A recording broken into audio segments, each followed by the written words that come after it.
Welcome, fellow councillors, to this meeting of the Community Matters and Town Assets meeting, and welcome to members of the public who are representing various organisations today.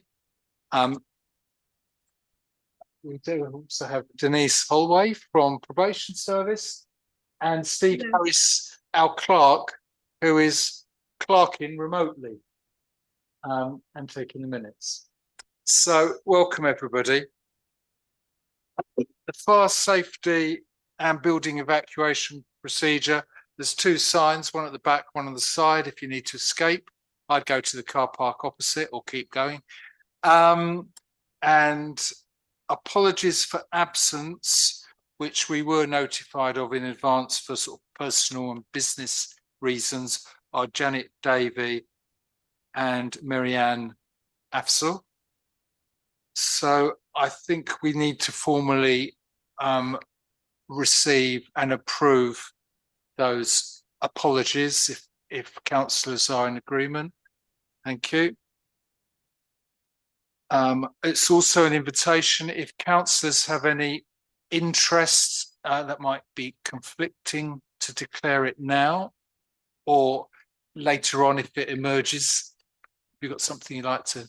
I just sent one of the grants. I'm a member of the Portishead Gig Club, Pilot Gig Club. Thank you. That's duly noted. And me, I'm afraid as well. I support them, and obviously there's a lot of things that I'll be supporting them in the future. So yeah, I'd have to.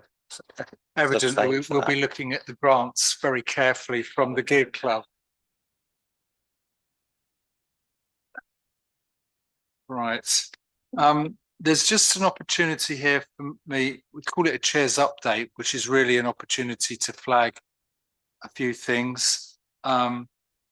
Because devolution of assets from North Somerset Council to Portishead Town Council is such a big thing, it's important that we just give a moment to update with any key points for the information of residents. So I'd just like to note that we had a residents' annual meeting on the 6th of May, so there was some input into that meeting about devolution. We have a devolution implementation group within the council, and that continues to meet. Last meeting was on the 6th of May. No, the last meeting was on the 21st of May. The time's moved on.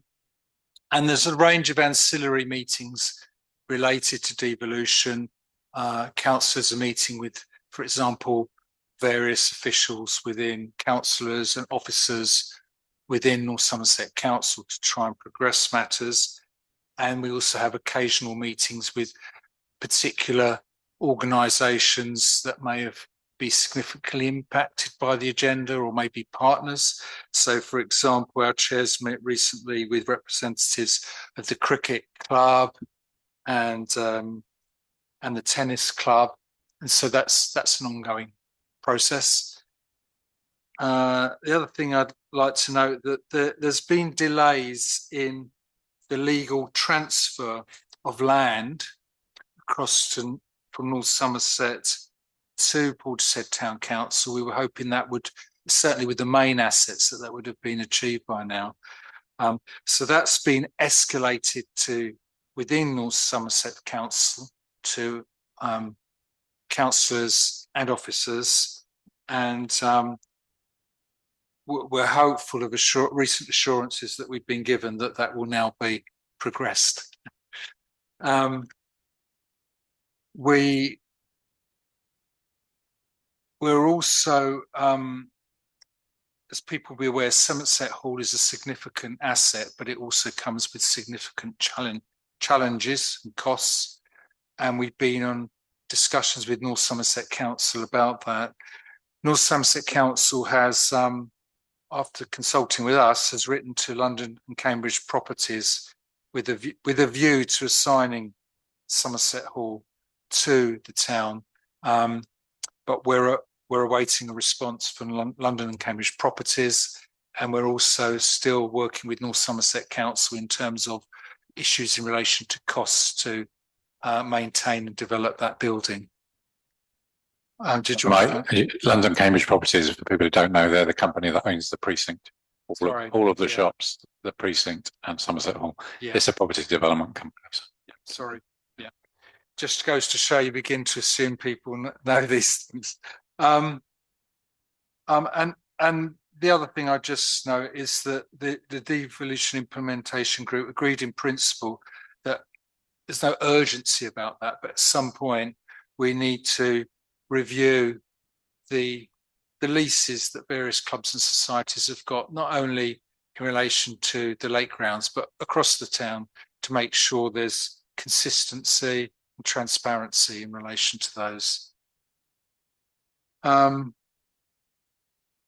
And finally, I would just like to say that we did have a report from architects looking at building options and business options in relation to Somerset Hall, and we'll be taking that further by trying to secure an operational plan, like how to make that happen. So that's an important next stage we need to be looking at. So that's all I wanted to say on devolution at this point, unless there's anything, Paul, you wanted to add? Okay. People will probably be well aware that the carnival is happening on the 13th of June, so it's worth just to flag that to people. No doubt there'll be flags there. And the town, obviously, from a council perspective, as well as from the wider community, supports that. Indeed, we've got a couple of town councillors who will be there judging the various floats, and the town council also have a stall there to engage with members of the public.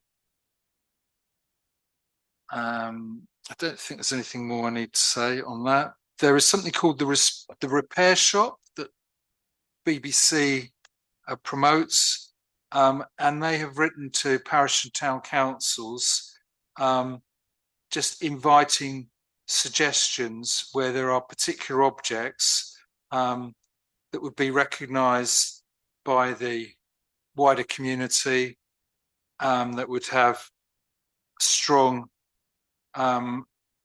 feature across generations, and would benefit from the expertise of specialist craftspeople to come in and bring them back to life. So there's an opportunity, if people think of things, to make suggestions to the BBC. The town council obviously make suggestions. So that's something to keep an eye on. Councillors for that. So to bear that in mind. So there are opportunities. I don't think we're precluded from how many suggestions we make, but obviously they want something with some sort of historical aspect to it, I think. Good. Well, now part of my sculpture trail, particularly Tian Kirby's work, is quite in need of repair. Is that well, it could be one suggestion. Something I can put forward? Yeah, I'm sure. Yeah. Sure. Good. Thank you. How do we put it forward, Mike? Do we know? Well, we've got a contact email to address to put it forward, but I think something we could put out on the comms as well. We can do, but I think if you just write to Steve and just say sculpture. Steve has circulated that information. Okay, yeah. But I think that's a good idea. Yeah. But what I'm going to say, it doesn't preclude a range of suggestions going in. See what rocks their boat, basically, you know. So I think that's all I wanted to flag under the chair's update. The next item on the agenda is the community payback scheme. And we have here Denise Holway from the probation service, who manages unpaid work in Somerset and North Somerset for probation. There is a paper with the documentation which I can happily speak to, but basically it explains what the scheme is. And I think there's no better opportunity than Denise to give you a moment just to explain what community payback is, just to involve you in this process, and then we'll have some recommendations to agree. So if you'd like to go ahead. Yes, so hello everyone, my name's Denise Holway. I'm the Community Payback Operations Manager for Somerset and North Somerset. I've been working for probation since 2008, so I've been working for the organisation for quite some time. Community Payback is what we probably all still know as community service. So just very quickly, people get their unpaid work hours through a court, and they can be sentenced for between 40 and 300 hours, depending on their type of offence. We also get people doing unpaid work hours now through family courts. So a family court can impose unpaid work hours on a parent, for instance, that's failing to give access to a child when the relationship is broken down, or through non-attendance at school, etc. So we get a wide range of people come through to do their unpaid work. We are working with many parish and town councils in the region, especially during the changes within Somerset Council, where parish and town councils have been taking on more responsibilities for instance, open spaces, etc. So we've been kept quite busy with an uptick in work with councils. Work that we're generally doing at the moment is that we're doing a fair amount of litter picking, we're doing graffiti cleaning, we're cutting back hedgerows to make pathways wider and safer for people with wheelchairs and pushchairs. We're edging those pathways to stop the grass creep onto pathways as well. We're working within the community halls and church halls and churches within those parishes and towns. And another aspect that we're quite well involved with is Britain in Bloom. We've worked, for instance, with Minehead Town Council for many, many years, doing many tasks around the town, but we also help them with their Britain in Bloom, and we do with Taunton Town Council. And just to give you an idea, we've just been recognised by the Royal Horticultural Society for our input in supporting Britain in Bloom in Minehead. So our supervisors are all highly trained. They have training in health and safety, first aid, risk assessment, and all the things that you would expect them to be trained in. We're self-sufficient. We come with a van with all of our tools and equipment and our PPE, and we undertake tasks that have been scheduled by our host partners, such as yourselves. Our main aim is to improve our communities, and for those people that have been convicted of offences to pay back to their communities. We have a criterion that we cannot work for organisations that make a profit. So we work with charities, local authorities, local education, religious establishments, etc. So that's what we do in a nutshell. We're working in the parishes and towns around you, and we would really like the opportunity to come and work for you as well if you feel that you're able to give us work within your town. You don't have to provide us with a day every week. We realise that some parishes and some towns don't need our attendance every week, so we can put you on a rota with other town and parish councils, so we maybe come to you on the first Monday of every month. It can be after specific events as well. So if you've got the carnival, for instance, going on in Portishead, and you would like a litter pick throughout the town the day after, because some of the litter we know from other towns isn't necessarily found on the carnival route. It's actually found in the housing estates as people are walking home and throw their rubbish down as they're actually on their way home. It's not necessarily on the carnival route itself. So there's all kinds of things that we can get involved with. And really it was just to say, please consider us. And if you feel that we can be of benefit to Portishead, then we would be very happy to engage with you and develop it further. Thank you very much, Denise. I'll just give an opportunity. Has anybody got any questions for Denise? Point clarification or anything? Mike?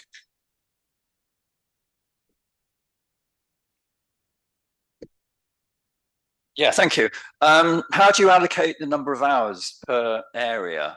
And if, for example, we came up with a dozen jobs, would you be able to work through them, or would you be allocating a certain number to a certain time allocation? Because these are people that are on probation, they aren't the most reliable like you would hope that paid contractors would be. So what we do is we will talk to you about any deadlines that you may have. So if you needed a particular project completed by a certain date, and Britain in Bloom always comes to mind when you've got judges attending on a certain date, and you may want us to do a litter pick the day before or whatever. So we will do our level best to agree a timeline for you. Our group sizes can vary from as low as 2 through till 6. 6 healthy people can get through an extraordinary amount of work. As can 2 motivated people. And of course, it sometimes will also depend on the skill set of the people that we've got on our groups. So sometimes we can be very lucky and we can have landscape gardeners, we can have bricklayers, we can have people like that on our groups. Other times we can have 6 people with very limited skills where actually they're having to learn as they're going along, and it can take a little bit longer for tasks to be completed. So we would always work very closely with you to determine what your deadline would be and what your expectations were, and whether or not we would be able to deliver on those expectations and to that deadline. Thank you. I've a question for you, Denise. Yes. How do you decide whether to allocate work to adults who are resident in Portishead or resident from other areas? It will very much depend on the information that's given to us by their probation practitioner when they've met with them at initial appointment. And sometimes it is better for the person not to work in the town that they live in, and that for their own safety, it's better that they work in a different area. And when I tell you that we have had all walks of life come through, we've had doctors, we've had policemen, and more recently we've had a vicar. So we are very mindful around risk management in the community and where they are best placed. So some people are perfectly suited to work within their own town and are keen to work within their own town. And that could be something as simple as transport. They don't have transport to get elsewhere, and that they're keen to work within their town. And the vicar, as I mentioned him, he was still practicing. He wasn't retired, and he specifically wanted to do his unpaid work as close to the parish that he worked in as he could, because he wanted his parishioners to see that he was doing his punishment from court.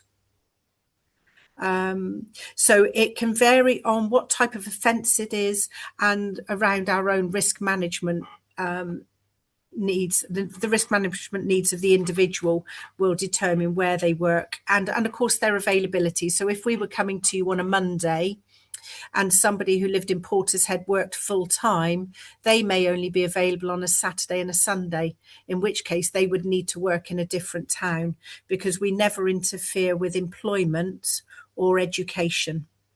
So we always work around someone's commitments to employment and education and carers' responsibilities as well. Thank you, Denise. Roger. Yeah, thank you very much. I just wanted to ask Denise, I have had some experience on this, as I believe we used this scheme on the Portishead open air pool, or maybe the previous scheme, because it was about 15 years ago now. I was going to say, it's quite a long time ago. I can vaguely remember it. Yeah, and I think it's fair to say that the people you have doing the work can sometimes be a mixed bag. And I just wondered if you could assure people that that they are all properly managed and risk assessed and everything else when coming out into the community to do this work. Absolutely. So if you look at the risk management process, so if you think about it, somebody commits an offence and they get arrested. and they go into police custody. And whilst they're in police custody, they are risk assessed by the custody sergeant, and the custody sergeant makes a decision about whether they are safe to go back into their community or whether they need to be held over to go before the court without being released on bail. So there's your first risk assessment. So then they go to court and they're found guilty, and the judge then does another risk assessment based on probation's reports, largely, where we will recommend to the judge whether or not somebody needs to go into custody for their offence or whether they're safe to be back out into the community. So there's your next risk assessment. Are they allowed back into the community, or are they going to be held in custody? When they then come to us, we meet with them where we talk to them about their current offence and their previous offences. We look at their attitude and any history, because we need to look at the finer detail around their offending. So, for instance, if you think about a domestic violence conviction, where does the victim live? Are there any exclusion zones? Is there a curfew in place? Where was the offences committed? So we then start to look at the type of project that we're working at. What is their attitude like? What is their current offence? What are their previous offences? And we then start to look for an appropriate project where we can effectively risk manage them in the community. So they are risk assessed, if you like, from the moment they're arrested right the way through to when they do their unpaid work. If they don't comply fully with the unpaid work rules, they are taken back to court, and that includes non-attendance. So not just poor behaviour on the project, but it can be non-attendance with us. They are very swiftly returned to court for the judge to actually make a decision about whether or not their unpaid work needs to be revoked because it's an unworkable requirement, or whether they're going to be given an additional punishment of extra hours or a fine for their non-compliance.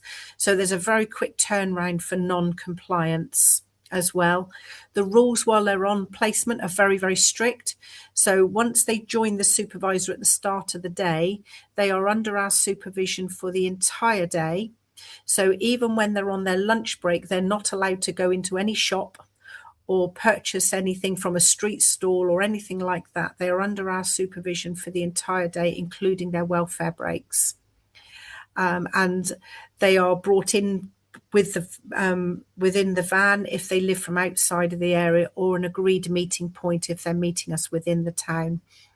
And if we're in an area where security is a concern, they are never around when alarms are being set, keys are being handed over, etc., etc. All of those security arrangements are agreed in advance to make sure that you are as comfortable as we can possibly make you around the arrangements that you have with us.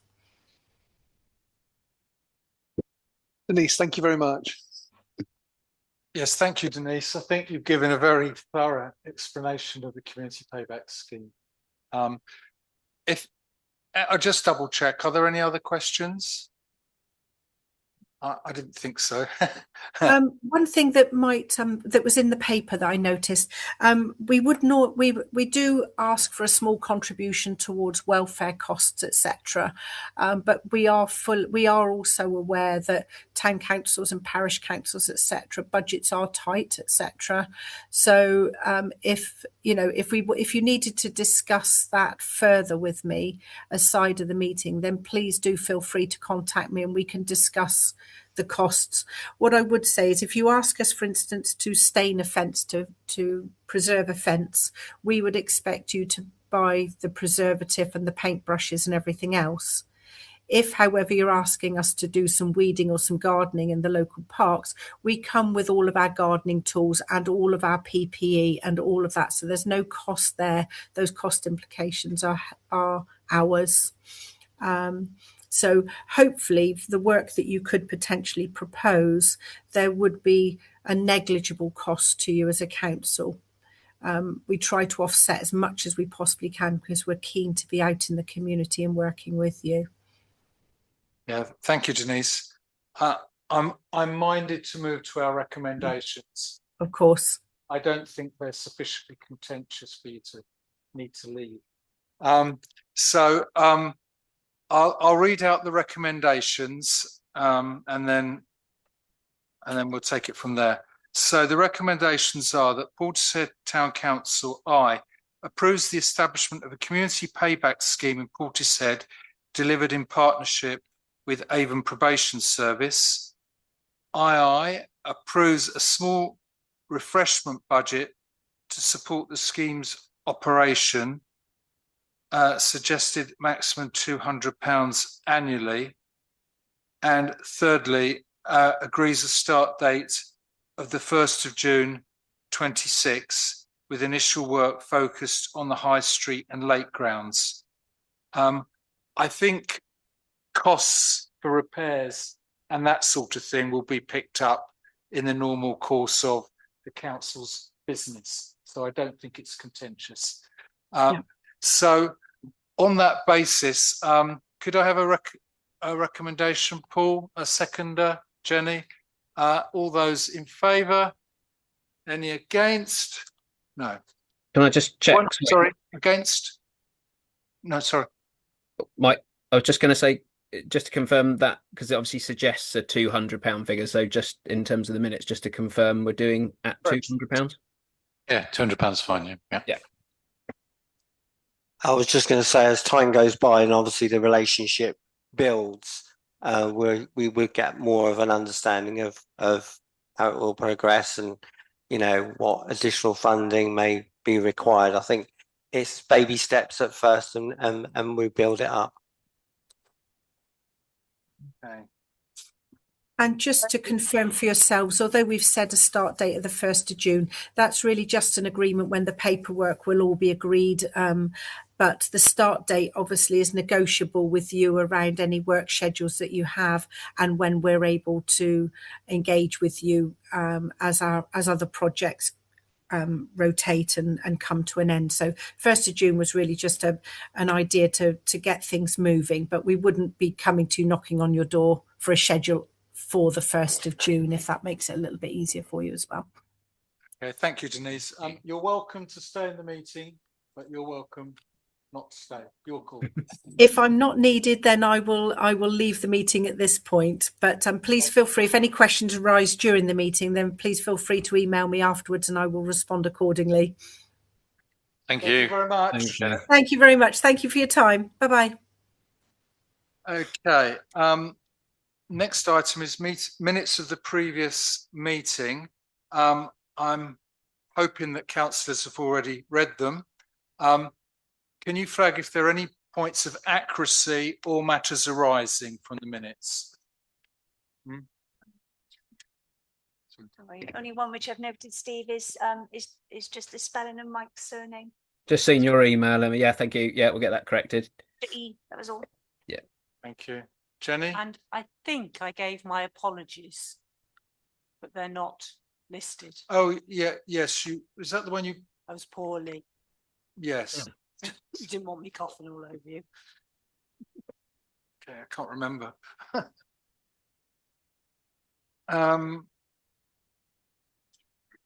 I guess, yeah, I'm just mulling over what Jenny said, yeah.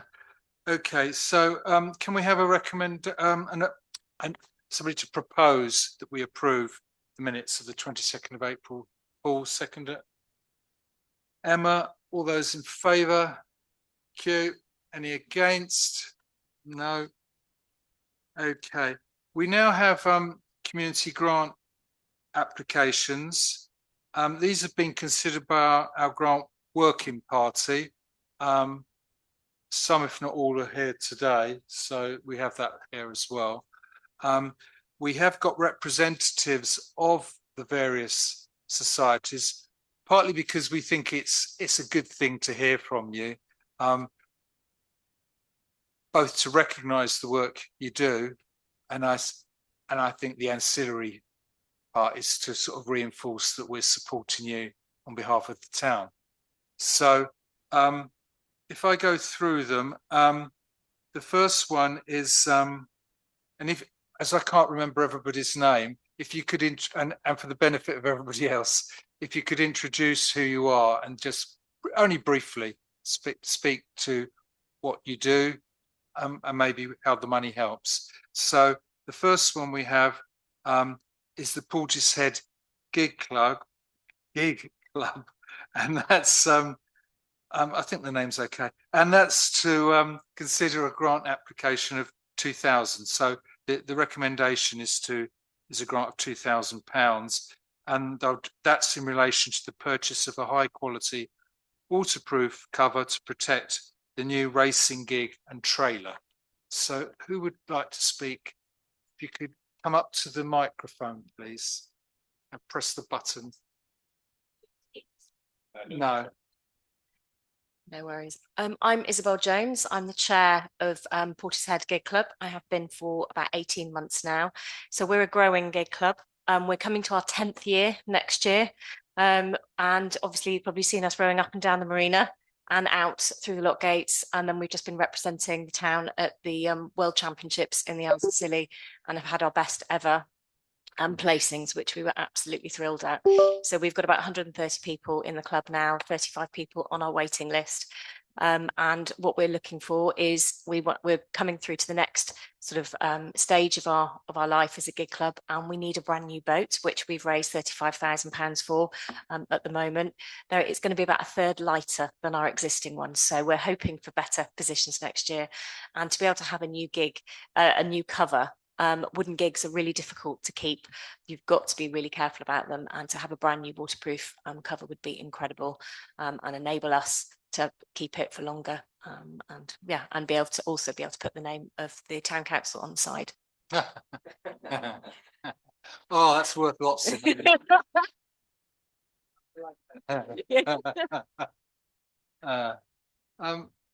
Any questions from anyone? Can you remind me again how many members you have? We've got 130 at the moment, and the age ranges from 12 up to their 80s. So the lovely thing about gig rowing is it's accessible to everybody, because we do rows in the day. So you can what we call social row, or like me, you train 4 times a week, 5 times a week, and you know, it's just and it's a brilliant club because we are really inclusive. We support each other, whatever you want to do, whether you want to social row or train hard. And it's a brilliant thing to do. That's brilliant. Yeah. Well done, you. Thank you. Cool. So you said about you raised £35,000. Yep. Is that a total cost, or is it more than that? No, it's the total cost. Okay. So, and then what we thought was our existing cover would be okay, but then we realised that actually it's really starting to grade, and and so we'd really like a good quality one. Okay, thank you very much. Can we have somebody who'd like to propose that awarded grant? Martin, seconder. Emma, all those in favour? Any against? No. You're doing it 4 times a week training, Jenny, or what? Is this business? Yeah. I don't think I'm allowed to. We're told that we can do 2. So so many people want to train. Seriously, yeah. So I think I'm coxing you tomorrow. Yeah, yes. I think we're in the boat together. Right. I will actually say that I think I talk, can't I? That it is a truly inclusive organisation, and what strikes me more than anything is the ethos, and people are just so friendly and look out for each other, and it's a complete mix of people. And my guess is that 98% of people actually live in Portishead. Yeah, they do. Thank you. Okay. Thank you very much. Thank you very much. Wish you all success. The next one is a joint one. It's Clevedon District Food Bank and First Portishead Scouts. And this is to award a grant of £8,947 to support the adaptation of the Scout premises to provide accommodation for the food bank outlet and associated services, while improving security and safety of the site for all users, ramp and security railing, materials for front room and workshop repairs, heaters, trolley, keys, signage, alarm system improvements, external signage, drop curb costs and a partridge in a pear tree. And I understand we've got a combined group there of 4 people, so I don't know who would like to come forward, and can be one or more as you like. So again, for the record, if you introduce who you are and then say as little or as much as you like. So I'm Sue Regan and I'm project manager for Cleveland District Food Bank. I'm Jenny Nibbler. I'm chair of trustees of First Portishead Scouts and also a Denny Scout leader. Okay. So we came, the food bank came to you something over a year ago, I think, to say that we were needing to move from the premises that we were in, and we were desperately looking and couldn't find anywhere in Portishead. We were absolutely thrilled that several of the councillors stepped forward and said that they wanted to help us in our search, and it proved fruitful. We found the Scout Hut. It's taken us time to alter the premises to make it suitable. We're using an external workshop for the storage of food, and because of that, food and parcels being moved backward and forward is why we've needed a ramp with the handrails and so on. The good news is that the food bank is now open there, has been open now, it's had 2 meetings open to the public, and so far it seems to be working from our side very well. Yeah, and Is that the same from your side? Yeah, and I think there was some initial queries from many of our volunteers about how it would work, but actually they are all on board. I think it's what we've seen, and what I certainly recognised in conversations early doors was that we've got a space that's amazing and we're very lucky to have.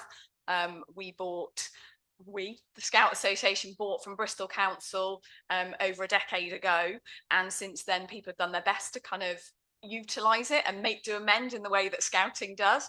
However, it was a space that sat right on the corner of the high street, is only used for evenings predominantly, and actually we've got a brilliant space that we can allow others to use who really need it. So we've made the initial steps to make it, and we'll go from strength to strength, but you know, the alarm system in itself is a wonder that's already gone in and being used. We are working the kinks out of that and running down to do it. But what's lovely is I think it started a ball rolling. We've also had a prayer group from the youth centre come in and use the space. The repair workshop has come in and used a couple of sessions because we have the luxury of not having to charge rental on it. We just ask people to cover costs. So actually it's a brilliant space for those who, like you say, are charities themselves to be able to capitalise on where they spend their money. Thank you. Thank you very much, Sue and Jenny. Any questions for either or both? Bob? Yeah, talking about drop curves, does that not come under North Somerset Council, the Authority? Is there no chance that we can say, hey guys, would you like to help out as well? I'm not sure it'd be worth the time and effort. Do you want me to answer? No, I'm not asking you to ask. If you want to, that's fine. If it's £2,000, Well, they may have already covered this. Spent that part at the moment. However, we were advised through checking that it was still an external process with contractors. So we have approached one of those on their limited list, unfortunately.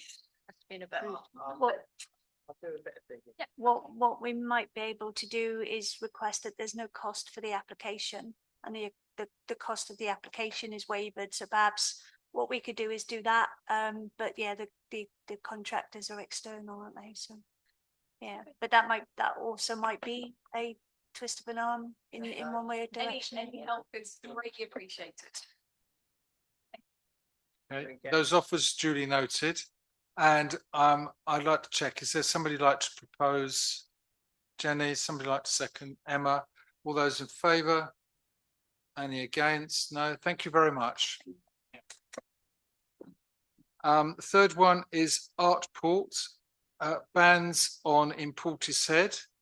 And this is a grant application of £1,800 to support the running costs the Portishead Music Festival on 26th, their PA, hall hire, staging, van hire, consumables. That's an interesting word. Would you like to introduce yourself and say whatever? Yeah, hi, my name is Mike Appleton. Tonight I'm representing Artport and Bands On in Portishead. Bands On in Portishead has been going for 4 years now. We hold regular music events around Portishead in various places, and we aspire to grow and promote music in the town. So each year we've been involved in the music festival with Artport up to now. This year Artport has taken a year out, so we're running the music festival ourselves. Just as an example, 4 years ago we had 13 bands in Portishead. After that we had 30 bands. Last year we had 45. This year we have 80 applications, and we think we can accommodate 56 of those at the festival in September. Plenty of business for Somerset Hall. Well, it's a good point, because each year we've used Somerset Hall for 1 evening. This year we've got it for 2 evenings. Thank you. Thanks, Mike. Any questions for Mike? Sorry if I forget you, but I'm sure somebody will shout. I was going to say, wait, sorry, when is it? It's the last week. When is it? The festival? The When is it? The festival is the 25th to the 27th of September. It's the last weekend in September every year. Okay. If there are no questions, then somebody like to propose the grant? Mike, Bob, Paul seconded. All those in favour? Any against? No. Okay. Thank you very much, Mike. Okay. Thank you. Well, hopefully some of us will see some of the bands playing, eh?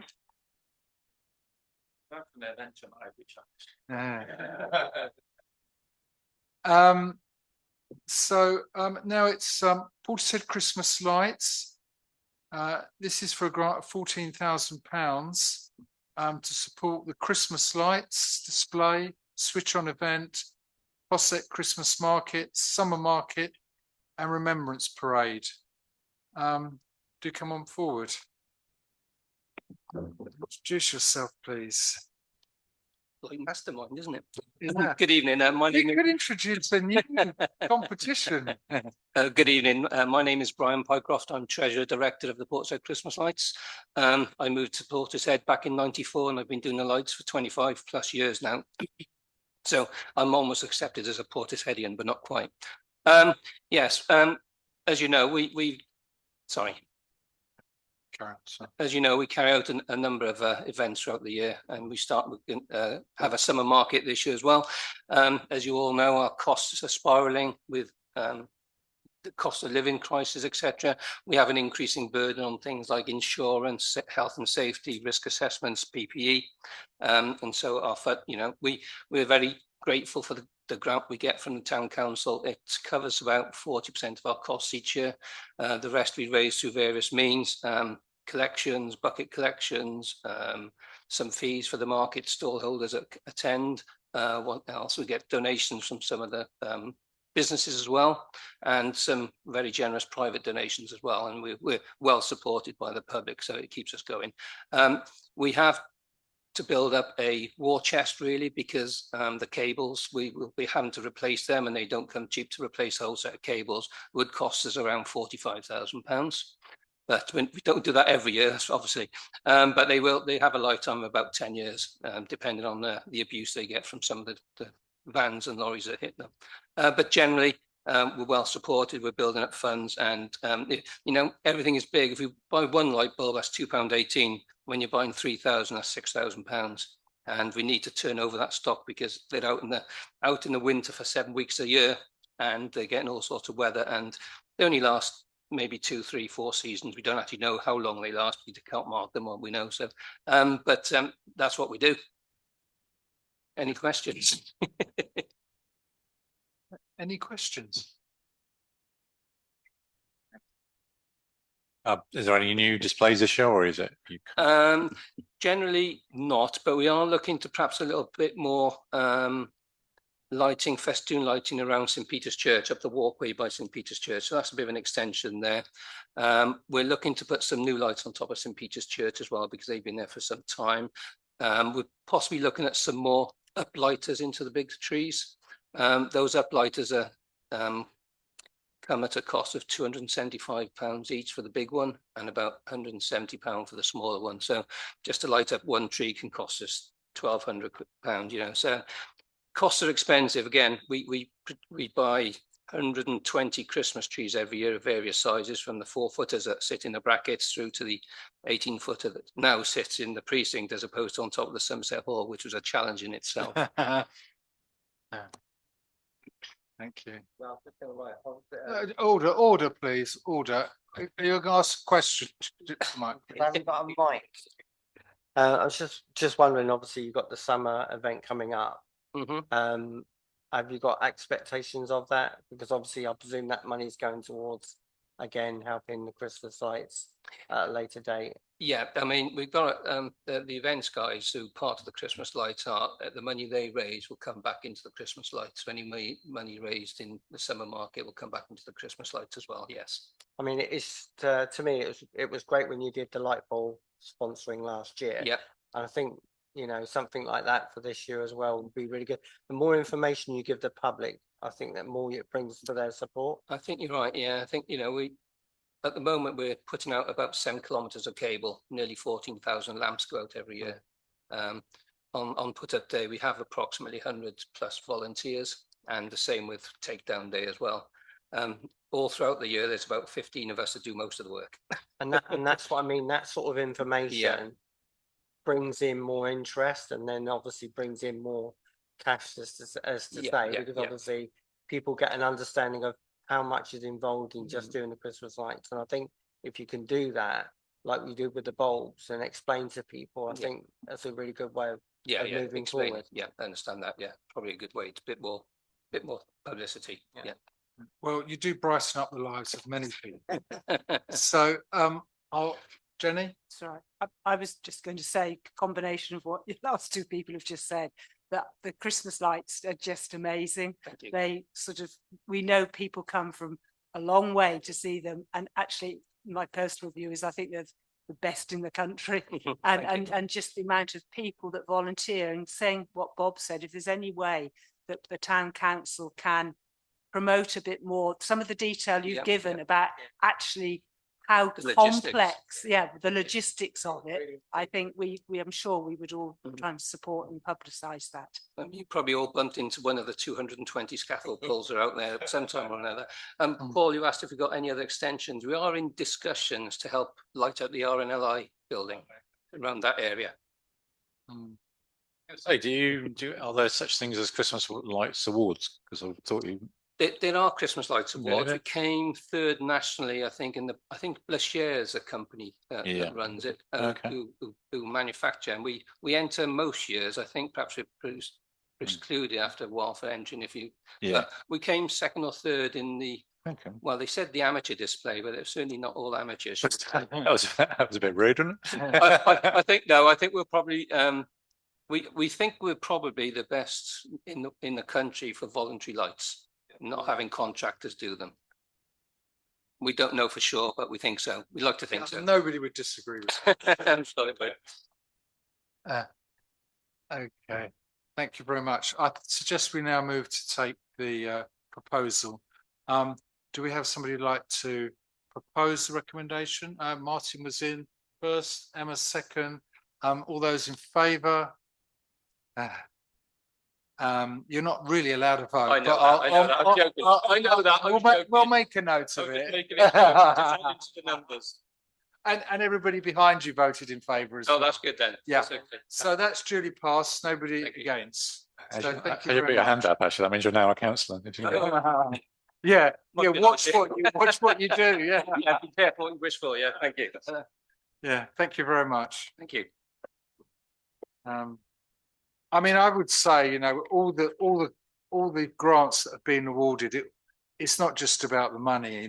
There's a vast amount of volunteers involved in all these organisations to which money has been granted today, and and the effort, the energy, and the unpaid input is vast. So I think the town can be really proud of these things. So moving on, item 8 is the Portishead Economic Development Fund. This is in relation to an organisation. A shop called the White Collection Bridal, and the committee, which is led by North Somerset Council in partnership with Portishead Town Council, has agreed an application for £6,000 to support shopfront works, repairs, awnings, signage and planters. I know that this one went through a lot of careful analysis before it was awarded. Otherwise, it might have come here sooner. Roger? Let's see where the money. Oh, well, The economic development. yeah, it was from the Portishead Economic Development Fund. I feel like repeating record, that's the thing. Sorry, Yeah. I mean how it. Sorry, what's the question? Sorry, no, it was. I wanted to make sure it was on record that the Portishead Economic Development Fund is funded by Section 106 money from the Paper Mill Gardens development, and that money is to be reinvested in businesses in Portishead and Portbury, which is what we've been a part of doing in partnership with Together Portishead and North Somerset Council. Yes, very good. Thank you. I just felt it had been repeated so many times. I didn't feel there was a need, but there we go. And I was just going to add to that. It's for information. The other thing is that on the town council site there is a detailed breakdown of the organisations that have been given grants, so people can access that. And obviously this needs to be added to that list, if that could be duly noted. Okay. So moving on, it's just to check. I think we probably covered that already. Are there any other contributions from members of the public today? No. Okay. For information, we have item 10, sign posting and referrals officers report. If there's anything anybody would like to raise from that? No, okay, it's duly noted. 11 is the CCTV report. Again, it's for information. I do have one query, which I'd like to get to the bottom of. It says when people are missing, and it has found, not found. So my question is, what happens if they're not found? So I would like that to be clarified at some point. So other than that, the report is duly noted, I think, unless anybody's got anything else to raise. And then item 12 is to highlight items for comms, communications from this meeting. Anybody like to suggest any? The grants, the repair shop item, we need to publicise that. Grants is quite a lot on the all the grants. I mean, they should be done. As Bob was saying, that it would be good to get some comms from their Christmas lights to explain about all the work they do. And in fact, there could be a fair bit of detail in relation to all of them. Really, they're all really good news. So perhaps we could ask Amy to contact them, and I mean, probably obviously it could help with fundraising. So probably needs to go out around the summer event and again in November, December. So Jenny, and are we going to do comms on the payback scheme? Yeah, definitely. I think so. Yeah, definitely. Carefully handled, not to alarm people. Yeah, I think it definitely needs to publicise, and also I think we probably need to let people know that when it's happening. I just kept on thinking of the Outlaws. Community centre. Indeed. That's important to communicate, partly for information, partly to assure people that it's been carefully managed. I imagine the probation service will know what tone and styles it's in the communications, but Yeah, I was just going to say the same thing. We'll work quite carefully with them on that, and I think it'd be really good as well if we can show what added impact the work has once it is achieved, to really sort of make that point that, you know, otherwise this may not have been possible to happen, so we can keep that communication going. if you can do the before and after stuff that Amy already does, that's very, you know, she does when Steve fixes a bench, it's very always well received, I think. You know. Yeah. Anything else?